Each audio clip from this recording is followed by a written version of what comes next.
जय हिंद प्यारे साथियों, स्वागत है आप सभी का सक्सेस वर्ल्ड एमसीक्यू चैनल पर। तो दोस्तों, आज की इस वीडियो में बिहार पुलिस और बिहार मध्य निषेध सिपाही की परीक्षा के लिए जीके जीएस के 35 इम्पोर्टेंट प्रश्नों का क्यूज लेकर आए हैं। और दोस्तों, ये प्रश्न आपके एग्जाम में पूछे जाने की काफ़ी ज़्यादा चांसेस है, तो बिल्कुल भी सेशन को स्किप मत करना, पूरा सेशन को ईमानदारी पूर्वक देखें। तो आज के सेशन का पहला प्रश्न आपके सामने है, निम्नलिखित में सबसे बाद में क्या हुआ। बहुत ही शानदार प्रश्न है, चलिए आप सभी आंसर बताएंगे। और दोस्तों, आप सभी को प्रत्येक प्रश्नों के उत्तर नीचे कमेंट बॉक्स में बताना है, ताकि आप सभी का प्रॉपर तरीके से रिवीजन हो सके।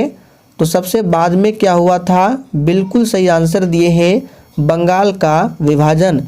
ये कब हुआ था, तो 1905 में हुआ था। हड़प नीति की बात करें तो ये 1848 में। अस्थाई बंदोबस्त की बात करें तो ये है 1793 में। सहायक संधि की बात करें तो 1798 से 99। तो इन सभी फैक्ट को जरूर ध्यान रखें। आइए दूसरा प्रश्न है, जायकवाड़ी परियोजना किस नदी पर स्थित है। इस प्रश्न पर आप सभी डबल ट्रिपल स्टार लगा लीजिए, काफ़ी ज़्यादा महत्वपूर्ण प्रश्न है। तो दोस्तों, दूसरे प्रश्न का आंसर है गोदावरी नदी पर। कृष्णा नदी की बात करें तो इस पर है नागार्जुन सागर बांध, अलमाटी बांध। कावेरी नदी की बात करें तो मैट्टूर बांध। ये बिहार मध्य निषेध सिपाही में पूछा हुआ प्रश्न है कि मैट्टूर बांध किस नदी पर है, तो कावेरी नदी पर। महानदी की बात करें तो इस पर है हीराकुंड बांध, जो कि भारत का सबसे लंबा बांध है। ग्राम पंचायत का निर्वाचन कराना निर्भर होता है किस पर। सभी ऑप्शन को ध्यानपूर्वक पढ़िए। तो दोस्तों देखिए, ग्राम पंचायत का निर्वाचन जो है ये कराना निर्भर होता है राज्य सरकार का चुनाव आयोग, या फिर कह सकते हैं राज्य चुनाव आयोग। तो देखिए, ऑप्शन में दिया गया है राज्य सरकार, तो बी ऑप्शन आप लोग मान सकते हैं, सी नहीं होगा चुनाव आयोग।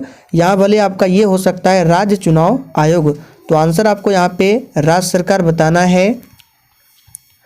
निम्न में से कौन सा स्थल राजगीर में स्थित नहीं है। सभी ऑप्शन को ध्यानपूर्वक पढ़िए, बिल्कुल टॉप लेवल का प्रश्न है। तो दोस्तों, यहाँ पे आंसर हो जाएगा बी ऑप्शन, मलिक बया का मकबरा। यह राजगीर में स्थित नहीं है।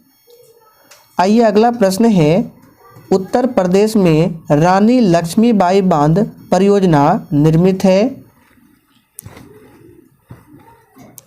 तो इसे भी याद रखिए, रानी लक्ष्मीबाई बांध परियोजना किस राज्य में है, उत्तर प्रदेश में।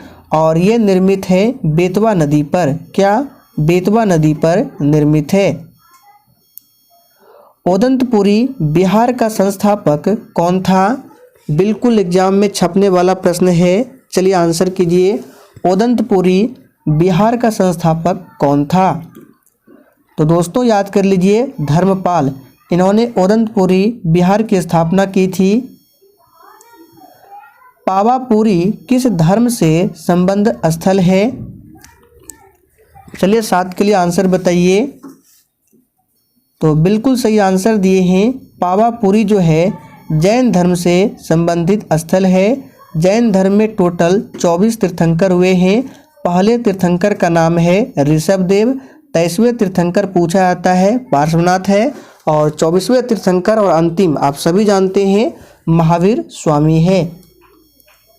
महागोविंद नामक वास्तुकार जो बिंबिसार के दरबार में था, उसने किसका निर्माण किया था। चलिए फटाफट से आंसर बताइए। दोस्तों, आपकी जानकारी के लिए बता दूं, बिंबिसार जो है हर्यक वंश का शासक था।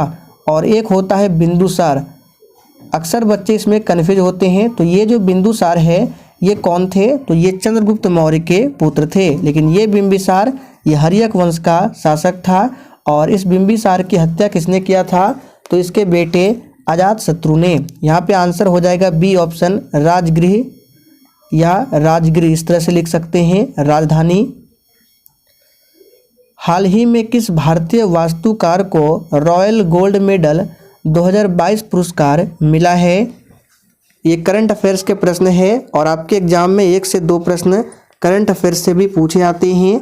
तो ये इम्पोर्टेंट करंट अफेयर्स के प्रश्न है, इसे याद कर लीजिए। बालकृष्ण दोषी, आगे देखिए यहाँ पे दोषी नहीं जोशी होगा, ठीक है।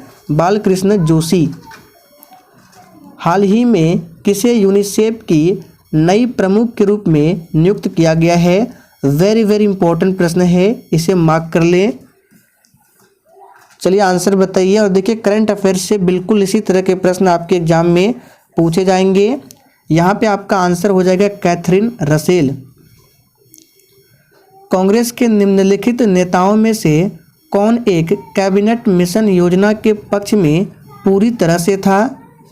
अब देखिए इस प्रश्न में अक्सर बच्चे गलत कर देते हैं, जवाहरलाल नेहरू को आंसर बताते हैं, जो कि गलत है। यहाँ पे आंसर होगा सरदार पटेल।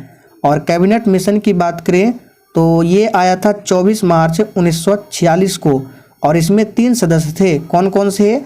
तो पैथिक लॉरेंस, एवी अलेक्जेंडर और स्टेफर्ड क्रिप्स थे। हाल ही में कौन कागज रहित सरकार बनाने वाला दुनिया का पहला शहर बना है? तो इस प्रश्न को हमने आपको पहले भी बताया था, ये बना है Dubai. Guilty man of Indian partition पुस्तक वेरी इंपॉर्टेंट प्रश्न है, इसको मार्क कर लीजिए। ये किसने लिखी है? काफ़ी ज़्यादा इंपॉर्टेंट पुस्तक है guilty man of Indian partition. तो इस पुस्तक को किसने लिखा है? अभी याद कर लीजिए, डॉक्टर राम मनोहर लोहिया। क्या? डॉक्टर राम मनोहर लोहिया। बनारस हिंदू विश्वविद्यालय के संस्थापक कौन थे? तो दोस्तों बनारस हिंदू विश्वविद्यालय यानी BHU, तो इसकी स्थापना कब होती है? 1916 में। डेट जरूर याद रखिएगा, पूछा जाता है। और इसके संस्थापक थे मदन मोहन मालवीय जी। 73वें संविधान संशोधन के अनुसार पंचायती राज संस्थाओं में अध्यक्ष के कम से कम कितने पद महिलाओं के लिए आरक्षित किए गए हैं? अब देखिए 73वां संविधान संशोधन से काफ़ी बार एग्जाम में प्रश्न पूछा गया है, चाहे वो बिहार पुलिस का एग्जाम हो, मध्य निषेध सिपाही का हो या फायरमैन का। तो इसे याद कर लीजिए, 73वां संविधान संशोधन पूछा जा सकता है। तो ये हुआ था 1992 में और इसी संशोधन के तहत पंचायती राज को संवैधानिक दर्जा दिया गया था और इसी के अंतर्गत 11वीं अनुसूची को ऐड किया गया था। तो इन फैक्ट को ध्यान रखिए, यहाँ पे आंसर हो जाएगा 1/3।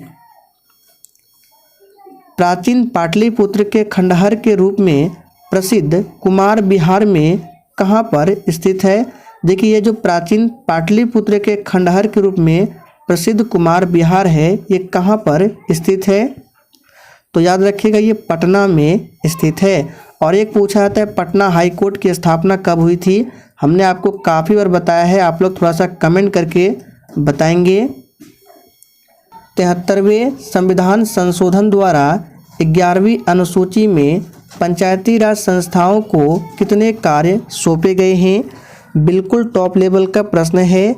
और दोस्तों आज के सेशन को बिल्कुल भी स्किप नहीं करना है, काफ़ी ज़्यादा इंपॉर्टेंट प्रश्न करा रहे हैं।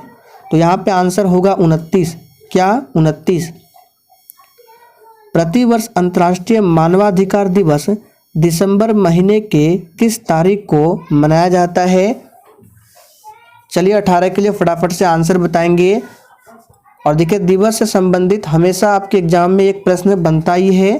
तो यहाँ पे आंसर हो जाएगा 10 तारीख यानी 10 दिसंबर को अंतर्राष्ट्रीय मानवाधिकार दिवस मनाया जाता है। और 1 दिसंबर को क्या मनाया जाता है? तो विश्व एड्स दिवस। गोदान और गबन दोनों एक ही लेखक की रचनाएं हैं, उनका नाम क्या है? चलिए 19 के लिए फटाफट से आंसर बताएंगे। गोदान और गबन ये दोनों एक ही लेखक की रचनाएं हैं और उनका नाम आप सभी जानते हैं, मुंशी प्रेमचंद है। याद रखिएगा। रविन्द्रनाथ टैगोर ने क्या लिखा है? तो राष्ट्रगान, जनगण मन। कालिदास की बात करें तो मेघदूतम, ऋतु संहारम, ये सभी कालिदास की है। तुलबुल परियोजना निम्नलिखित में से किस नदी से संबंधित है? ये प्रश्न 2 से 3 बार रिपीट हो चुका है, यानी कि CSBC द्वारा ये प्रश्न 2 से 3 बार पूछा जा चुका है, तो इसे भी याद कर लीजिए। झेलम नदी पर है तुलबुल परियोजना।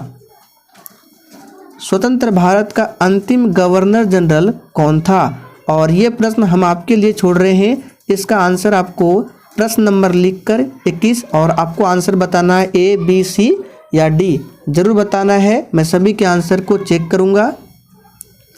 लोकतांत्रिक विकेंद्रीकरण का सुझाव दिया गया, किसके द्वारा दिया गया था? तो दोस्तों ये दिया गया था बलवंत राय मेहता द्वारा। पत्रकार के कर्तव्य का निर्वहन करते हुए जेल जाने वाला प्रथम भारतीय कौन था? तो दोस्तों यहाँ पे आंसर हो जाएगा बाल गंगाधर तिलक। याद रखिएगा, बाल गंगाधर तिलक की मृत्यु कब होती है? कभी कभी पूछा जाता है।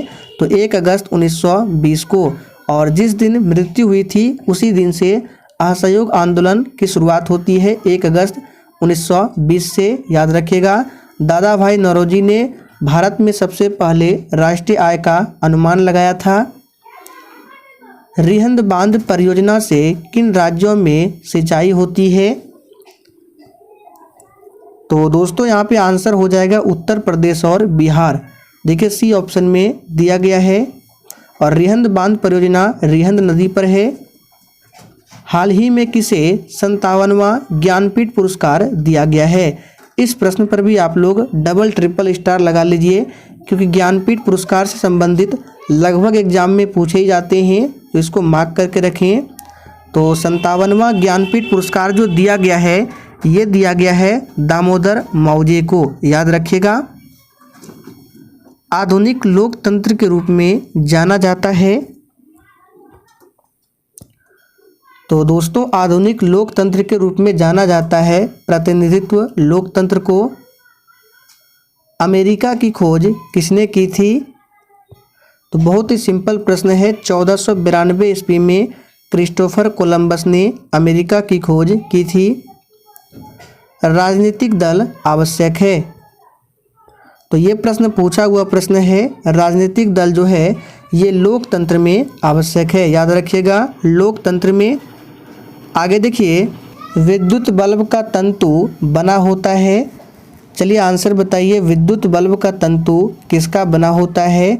तो दोस्तों आप सभी जानते हैं ये बना होता है टंगस्टन का। D ऑप्शन आपका सही आंसर है। तारापुर केंद्र है। तो तारापुर जो केंद्र है ये महाराष्ट्र में है और ये आणविक शक्ति का केंद्र है। स्टेनलेस इस्पात किसका मिश्र धातु है? तो दोस्तों ये जो है इस्पात क्रोमियम और निकेल का मिश्र धातु है। आगे देखिए, ब्रोमीन को रंगीन करने वाला यौगिक कौन सा है? चलिए आंसर बताएंगे, ब्रोमीन को रंगीन करने वाला यौगिक कौन सा है? तो याद कर लीजिए, ये है एसिटिलीन। ये क्या करता है? ब्रोमीन को रंगीन कर देता है। कार्बन मोनोऑक्साइड क्या है? अम्लीय, क्षारीय, उदासीन या कोई नहीं? तो दोस्तों कार्बन मोनोऑक्साइड जो है ये है उदासीन। याद रखिएगा, उदासीन। राज्य में राज्यपालों की नियुक्ति कौन करता है? तो दोस्तों राज्यों में राज्यपालों की नियुक्ति राष्ट्रपति के द्वारा किया जाता है। आखिरी प्रश्न है, निम्न में से विधान परिषद किस राज्य में नहीं है? तो हमने आपको इसके बारे में बताया है। भारत में अभी वर्तमान में टोटल 6 ऐसे राज्य हैं जहां विधान परिषद मौजूद है। देखिए यहाँ पे कर्नाटक में भी है, उत्तर प्रदेश में भी है, बिहार में भी है, लेकिन गुजरात में नहीं है। तो दोस्तों आज के लिए इतना ही। सेशन पसंद आया हो तो सभी लोग सेशन को दिल से लाइक करें और सेशन को अधिक से अधिक शेयर करें।